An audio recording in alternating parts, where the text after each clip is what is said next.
데미안, 카인.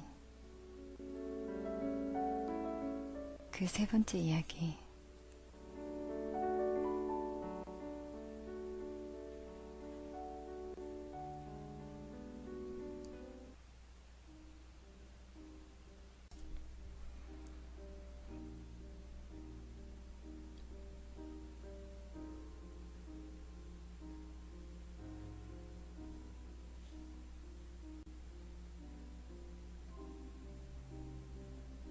나는 흠칫 놀랐다. 비밀을 들켜버린 것이 너무나 고통스러워서 다시 움츠러들었다. 비밀이 밖으로 드러나는 것을 원하지 않았다. 누구 말이야? 나 말고는 아무도 없었어. 데미안이 웃었다. 말해봐. 그가 웃었다. 그의 이름이 뭔데? 나는 거의 들릴락 말락한 목소리로 말했다. 프란츠 크로머 말이야? 흡족하다는 듯이 데미안이 고개를 끄덕였다. 잘했어. 넌 정말 영리한 녀석이야. 우린 친구가 되겠는데? 그런데 조금 더 할 말 있어. 그 크로먼가 뭔가 하는 녀석은 아주 나쁜 녀석이야. 그 녀석 얼굴에 악당이라고 쓰여 있어. 넌 어떻게 생각해? 응, 그래. 난 한숨을 쉬었다. 아주 나빠. 악마 같은 녀석이라고. 하지만 그 녀석한테 아무것도 들키면 안 돼. 제발 아무 말도 하지 말아줘. 너 그 애를 알아? 크로머도 너를 알고? 진정해. 그 녀석은 갔어. 그리고 그 애는 나를 몰라. 아직은. 하지만 그 녀석에 대해 알고 싶어. 그 애도 공립학교에 다니니? 응. 몇 학년이야? 5학년. 하지만 아무 말도 하지 말아줘. 제발 부탁이야. 아무 말 하지 말아줘. 걱정 마. 너에게 아무 일도 없을 거야. 크로머에 대한 이야기를 조금 더 해줄 수는 없겠니?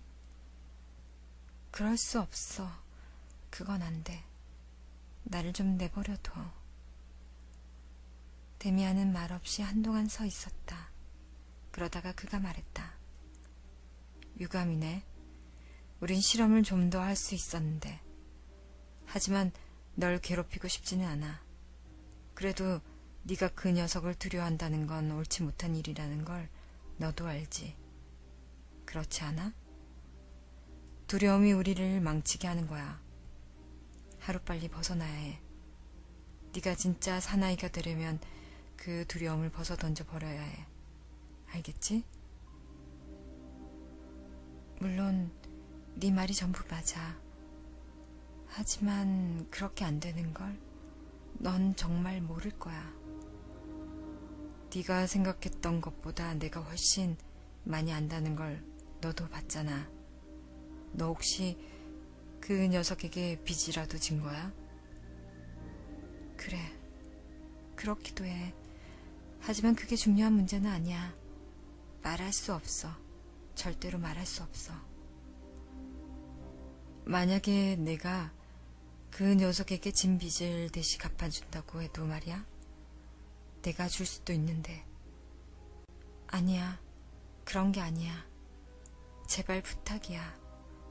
아무에게도 그런 말은 하지 마. 한마디도. 내 부탁을 들어주지 않는다면 난 엄청 불행해지고 말 거야. 날 믿어, 싱글레어. 언젠가는 그 비밀을 나한테 털어놓게 될 거야. 절대로, 결코 그런 일은 없을 거야. 나는 다급하게 소리쳤다. 너 좋을 대로 해. 난 단지 시간이 좀 지나고 나면 내게 말할 거라고 생각해. 물론 네 스스로 말이야. 설마 나도 너에게 크로머와 같은 짓을 하리라고 생각하는 건 아니지? 물론이야. 하지만 넌 그 일에 대해 아는 게 전혀 없잖아? 그래, 아무것도 몰라. 난 단지 그것에 대해 곰곰이 생각할 뿐이야. 나는 절대로 크로머처럼 너를 괴롭히는 짓을 하지 않을 거야. 그건 믿을 수 있지? 네가 나에게 빚진 건 아무것도 없으니까. 우리는 한참을 말없이 서 있었다. 그러는 동안 내 마음은 조금씩 진정되었다. 하지만 데미안이 어떻게 그런 것들을 알았는지 점점 더 궁금해졌다. 이젠 집으로 가야겠어. 말을 하면 빗속에서 외투를 단단히 여몄다. 우린 벌써 많은 이야기를 나눴으니까 한마디만 더 할게. 넌 그 녀석에게서 벗어나야 해. 다른 방법이 없다면 그 녀석을 때려 죽여서라도 말이야. 네가 그럴 수 있다면 좋겠어. 내가 널 도와줄게. 나는 새로운 불안함을 느꼈다. 카인의 이야기가 다시 떠올랐고 두려움에 나는 흐느껴 울기 시작했다. 너무나 소름 끼치는 일들이 내 주위를 둘러싸고 있다는 생각에 견디기 힘들었다. 그럼 좋아. 막스 데미안이 미소를 지었다. 이제 너희 집으로 가. 우린 분명히 그 녀석을 해치울 수 있을 거야. 때려 죽이는 게 가장 간단한 방법이지. 이런 문제를 해결할 때 가장 간단한 방법이 가장 최선인 법이거든. 그 녀석 손에 놀아나는 건 좋지 않아.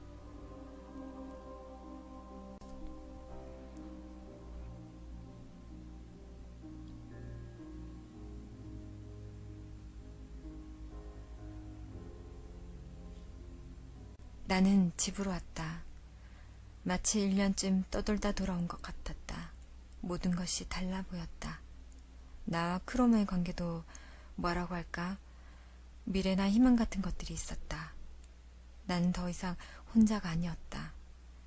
이제야 비밀을 끌어안고 몸살을 앓았던 몇 주간이 얼마나 무섭게 외로웠는지 확실히 느꼈다. 나는 그동안 여러 번 깊이 생각했던 것들을 떠올렸다. 부모님께 내 잘못을 모두 고백하고 용서를 빌면 내 고통은 덜어지겠지만 그것이 나를 완전하게 구원해 줄 수는 없다. 하지만 나는 방금 전 고해를 할 뻔했다. 다른 사람, 그것도 낯선 사람에게. 그렇게 할 수만 있다면 구원받을 수 있다는 예감이 진한 향기처럼 밀려왔다. 그 후에도 나의 불안감은 오랫동안 지속되었다. 나는 적과 무섭고 긴 대결을 펼칠 각오를 하고 있었다. 모든 것이 그렇게 완벽하고 비밀스럽고도 평화롭게 흘러가는 것이 신기할 따름이었다. 우리 집 앞에서 들려오던 크로마의 날카로운 휘파람 소리가 하루, 이틀, 사흘, 일주일이 지나도 들리지 않았다. 나는 이런 사실이 도무지 믿어지지 않았다. 크로마가 전혀 예기치 못한 순간에 다시 나타나지는 않을까 조바심을 내며 망을 보았다. 그러나 크로마는 우리 집에 찾아오지도 불쑥 나타나지도 않았다. 이 놀라운 자유가 믿기지 않았다. 마침내 어느 날 나는 프란츠 크로머를 우연히 마주치게 되었다. 그때까지도 나는 이 자유에 불안감이 있었다. 크로머는 자일러 거리에서 내 쪽으로 오는 중이었는데 나를 보고 흠칫 놀라고는 얼굴을 잔뜩 찌푸리고 나를 피해 곧바로 돌아서서 가버렸다. 지금까지 이런 순간은 없었다. 나의 적이 내 앞에서 도망치다니. 악마가 나를 두려워하다니. 기쁨과 놀라움이 온몸을 관통해 지나갔다. 그 무렵의 어느 날 데미안이 다시 나타났다. 그는 학교 앞에서 나를 기다리고 있었다. 안녕? 난 인사를 했다. 안녕, 싱클레어. 잘 지냈어? 어떻게 지내는지 만나고 싶었어. 이제 크로모도 더 이상 널 괴롭히지 않을 거야. 그렇지 않니? 네가 그렇게 한 거야? 대체 어떻게? 어떻게 했어? 난 도무지 영문을 모르겠어. 그 녀석이 아예 나타나질 않아. 잘 됐네. 그러지는 않겠지만 워낙 뻔뻔스러운 놈이니까. 그 녀석이 나타나기만 하면 그땐 그 녀석에게 데미안을 떠올리라는 말만 해. 그게 무슨 말이야? 그 녀석하고 싸워서 실컷 때린 거야? 아니, 난 싸우는 건 별로 좋아하지 않아. 너랑 한 것처럼 그 녀석하고도 이야기를 했을 뿐이야. 너를 가만히 내버려 두는 것이 그 녀석에게도 이룰 거라고 분명하게 말했어. 그 녀석한테 돈을 준 건 아니겠지? 아니야. 그런 방법이라면 네가 이미 시험해 봤잖아. 나는 더 자세하게 물어보려 했지만 데미안은 자리를 떠났다. 나는 예전부터 데미안에게 느꼈던 감사와 두려움, 놀라움과 불안감, 호감과 내면에서의 반항심이 뒤섞인 답답함을 느끼며 그 자리에 남아 있었다. 나는 빠른 시일 내에 다시 데미안을 만나서 크로모아에 있었던 모든 일에 대해 또 카인의 문제에 대해 더 많은 이야기를 나누고 싶었다. 하지만 그렇게 되진 않았다. 나는 감사라는 감정 자체를 전혀 믿지 않았다. 그리고 어린아이에게 감사의 표시를 요구하는 것은 잘못이라고 생각했다. 그래서 내가 데미안에게 감사해야 하지 않았다는 것은 그리 놀라운 일이 아니다. 물론 데미안은 나를 크로모의 소나기에서 구해주지 않았다면 나는 평생 병들고 쇠약했을 거라고 확신한다. 그 당시에도 이 구원의 순간이 내 소년 시절의 가장 큰 경험이라고 느꼈다. 하지만 구원의 손길을 건네며 기적을 이루어낸 사람을 금방 잊어버린 것이다. 이미 말했듯이 감사해야 하지 않았다는 것은 별일이 아니었다. 특이한 것은 내가 호기심을 느끼지 않았다는 것이다.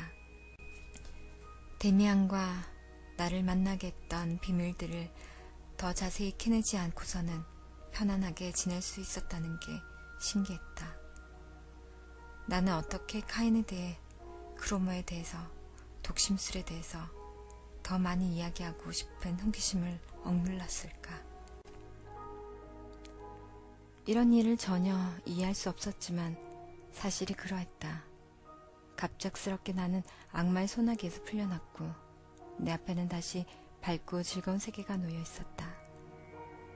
더 이상 불안한 발작과 숨이 막힐 듯한 심장 고동 소리에 시달리지 않았다. 저주는 풀렸고 나는 더 이상 죄인이 아니었다. 다시 평소처럼 학생으로 돌아간 것이다. 나의 본성은 될 수 있는 한 빨리 이전처럼 균형과 평온 속으로 되돌아가려고 했다. 무엇보다 그 많은 끔찍한 일들과 고통스러운 일들을 빨리 털쳐내고 잊어버리려고 노력했다. 나의 죄, 고통의 긴 역사는 어떤 외상도 남기지 않은 채 너무도 빨리 내 기억에서 잊혀갔다. 나를 도와주고 구원해준 사람을 빨리 잊어버리려 했다는 것도 이제는 이해된다. 저주받은 죄의 구렁텅이 속에서, 크로모에게 당했던 무서운 속박에서, 상처받은 영혼이 온 힘과 노력을 다해 도망쳐서 예전의 행복하고 만족스러운 세계로 돌아온 것이다. 다시 열린 잃어버린 낙원으로, 아버지와 어머니의 밝은 세계로, 누나들에게로, 정결한 좋은 향기로, 아벨이 누렸던 신의 사랑으로 나는 되돌아왔다. 데미안과 짧은 이야기를 나누었던 그 다음날, 다시 찾은 자유에 충분한 확신이 서고 다시 이 자유가 사라지지 않는다는 믿음이 생겼을 때 내가 그토록 간절히 염원하고 소망했던 일을 실행에 옮겼다. 고해를 한 것이다. 나는 어머니께 열쇠가 망가지고 장난감 돈이 채워진 저금통을 가져다 보여드리고 바보 같은 거짓말 때문에 얼마나 오랫동안 못된 녀석에게 시달림을 당했는지 고백했다. 어머니는 전부 이해하시지는 못했지만 저금통과 변한 내 눈빛을 보고 달라진 나의 목소리를 듣고서 내가 어머니의 아들로 되돌아왔다는 것을 느끼셨다. 흥분된 마음으로 나는 귀한의 축제를 벌이고 방탕한 귀향의식을 거행했다. 어머니는 나를 아버지께 데리고 가셨다. 나의 고백은 되풀이 되었고 부모님은 내게 질문을 하며 놀라시더니 내 머리를 쓰다듬으시며 오랜 시간 걱정으로 짓눌린 마음에서 벗어나 안도의 한숨을 쉬셨다. 모든 것이 멋있고 동화 속 이야기 같았다. 모든 것이 놀랍게도 순조로웠다. 나는 사력을 다해 이 평온 속으로 도피해 들어갔다. 평화를 되찾고 다시 아버지와 어머니의 신뢰를 받는다는 건 아무래도 실증나지 않았다. 나는 모범적인 소년이 되었고 예전보다 누나들과도 잘 어울렸으며 예배를 드릴 때는 구원받고 회개한 사람으로서 감사함이 넘치는 마음을 담아 내가 좋아하던 옛 찬송가를 불렀다. 이런 일들은 조금의 거짓도 없이 진심에서 우러나왔다. 그럼에도 모든 일이 완전히 해결된 것은 아니었다. 바로 이 시점에서 데미안을 잊고 있었던 이유를 해명할 수 있다. 나는 데미안에게 고해를 했어야 했다. 그렇게 했다면 그 고해가 집에서처럼 화려하고 감동적이진 않았겠지만 더 큰 해방감을 느끼는 결과를 주었을 것이다. 그때 나는 사력을 다해 옛날의 낙원에 집착하고 있었고 귀양한 것처럼 관대하게 받아들여졌다.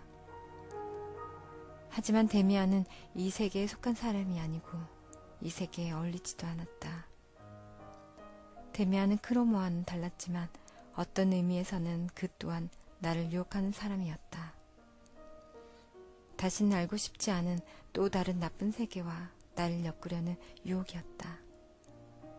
나 스스로가 이제야 겨우 아벨로 돌아왔는데 또다시 아벨을 버리고 카인을 찬양하는 일을 도울 순 없었고 또 그렇게 하고 싶지도 않았다. 이것은 표면적인 상황이었고 내면적인 상황은 달랐다. 나는 크롬의 소나기에서 풀려났지만 내 스스로의 힘으로 벗어났던 것은 아니다. 나는 세상의 작은 길을 똑바로 걸어가려고 애를 썼지만 그 길은 내게 너무 위험했다. 친절한 손길 하나가 위험에 처한 나를 구해준 지금 나는 한눈 팔지 않고 곧장 어머니의 품, 경건하고 아늑한 어린 시절의 보호 속으로 되돌아왔다. 나는 원래 내 모습보다 더 어리고 더 의존적으로 어린애처럼 굴었다. 이미 나는 혼자 자립해서 걸어갈 능력을 잃어버렸기 때문에 크로메에게 순종했던 것을 대체할 만한 의존적인 무언가가 필요했다. 그래서 나는 맹목적이다 싶을 정도로 아버지와 어머니의 보호 속에 있는 밝은 세계에 의존하고자 했다. 그 세계가 유일한 것이 아니라는 것을 알면서도 말이다. 그렇게라도 하지 않았더라면 나는 분명히 데미안에게 의지해 속마음을 전부 털어놓았을 것이다. 내가 그렇게 하지 않은 이유는 그 당시 나의 상식적인 사고에서는 데미안의 이단적인 생각이 불신의 대상이었기 때문이다. 사실을 말하자면 그것은 두려움이었다. 데미안은 부모님이 요구하는 것 이상으로 많은 것을, 훨씬 더 많은 것을 나에게 요구했을 것이다. 그러고는 자극과 경고로, 조롱과 풍자로 나를 지금보다 자립적인 인간으로 만들려고 애썼을 것이다. 지금에서야 난 알았다. 인간에게 자아를 향해 나아가는 일보다 더 어려운 일은 없다는 것을. 그럼에도 나는 그 유혹을 뿌리치지 못하고 반년쯤 뒤에 산책길에서 아버지께 아벨보다 카인이 더 훌륭하다는 말을 어떻게 생각하는지 물었다. 아버지는 그 질문에 무척 놀라면서 새로운 것이 없는 견해라고 설명해 주셨다. 그 관점은 기독교 이전 시대에도 등장해서 여러 종파들로 전수되었는데 그 종파들 중 하나가 카인교도라고 불렸다고 하셨다. 하지만 이러한 이단적인 학설은 우리의 신앙을 파괴하려는 악마의 시험과 다를 바가 없고 카인이 옳고 아벨이 잘못되었다고 한다면 신이 오류를 범한 것이기 때문에 성경의 신은 올바른 유의 신이 아닌 잘못된 신이 되어버리고 만다. 실제 카인 교도들은 이와 비슷한 견해를 가르치고 주장했을 것이다. 하지만 이런 이교도들은 오래전에 인류의 역사에서 사라져버렸다. 아버지는 나의 학교 친구가 이런 것들을 알고 있다는 게 놀랍다고 생각하셨다. 그리고 이런 사고는 당연히 배척해야 한다고 진지하게 경고하셨다.